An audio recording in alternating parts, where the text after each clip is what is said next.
今天我要化身预制菜加工厂，炒一大锅辣鸡，这样未来吃米线、面条之类的就很方便了。材料基本已经准备好了，这里是差不多3斤的鸡肉，2个无骨鸡的大鸡腿和1块鸡胸。开工厂就是要提高效能，所以进货的时候就已经砍好了，不用自己操劳。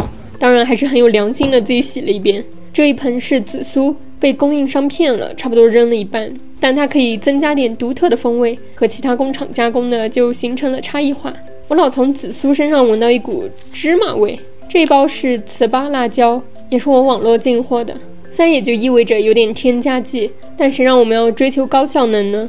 做糍粑辣椒这一步是整道菜里最麻烦的一环，以前还发生过工人被辣椒汁飞溅进眼睛的工伤事件，所以本工厂的理念就是麻烦事通通外包，但也还是做一点简单的工作。桃果拍裂，再切几个蒜，就切大块一点，准备几片香叶、八角、砂仁，再来一大坨青花椒。这形状怎么那么像一根冰棍？又是想吃冰淇淋的一天。所有材料就准备完了，开工。加工辣子鸡的第一个要点就是不能省油，毕竟不是单独吃的，用来做米线的浇头，油少了会难吃的要命。油温差不多就可以把鸡肉全部倒进去，但是工人不敢一下倒进去，所以就一点点放进去。这份工作还是很危险的，油多真的会比较好炒。鸡肉是一定会出水的，可能还有点洗的时候吸的水，油就会变成浑浊的，所以要把水分炒干。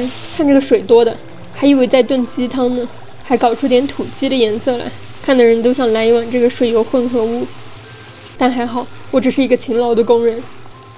好了，现在鸡肉里自带的水分已经炒出去了，油恢复清澈，手臂的肌肉也发达了一圈，就可以把各类香料都倒进去。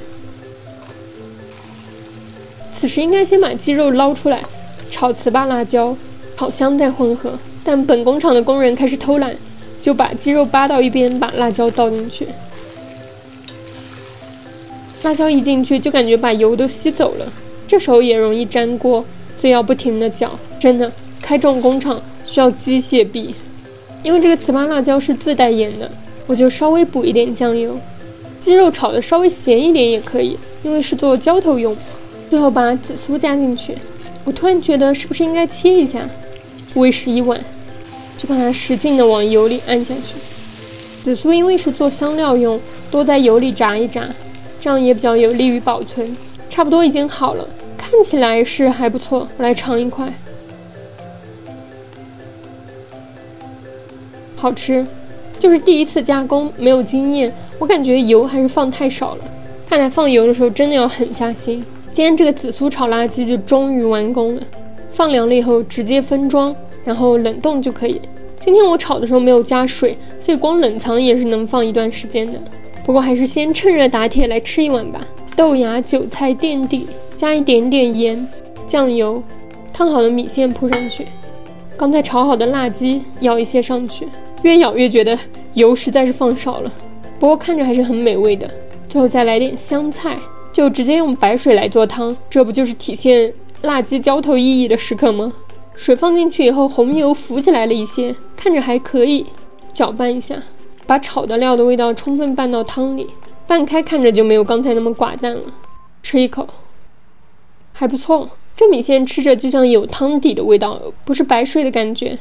再来吃个鸡肉，它的味道是比单独吃的时候淡一些，但还是入了味的。而且鸡腿就是怎么做都不柴，它的骨头应该也为整体的味道贡献了一点。鸡胸肉就被炒得更加干香一点，泡水里也还是香，当然就没有鸡腿嫩，算是各有优势吧。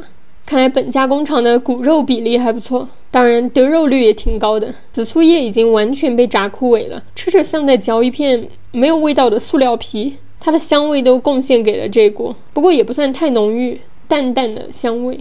吃完发现红油还是挺多的，说明很多油可能是吸附在鸡肉的表面和辣椒里。我今天用的是植物油，放白水米线里已经滋味充足，我都不敢想象如果用的是鸡油或者猪油炒会有多香。但开工厂呢，可不能搞那么奢侈。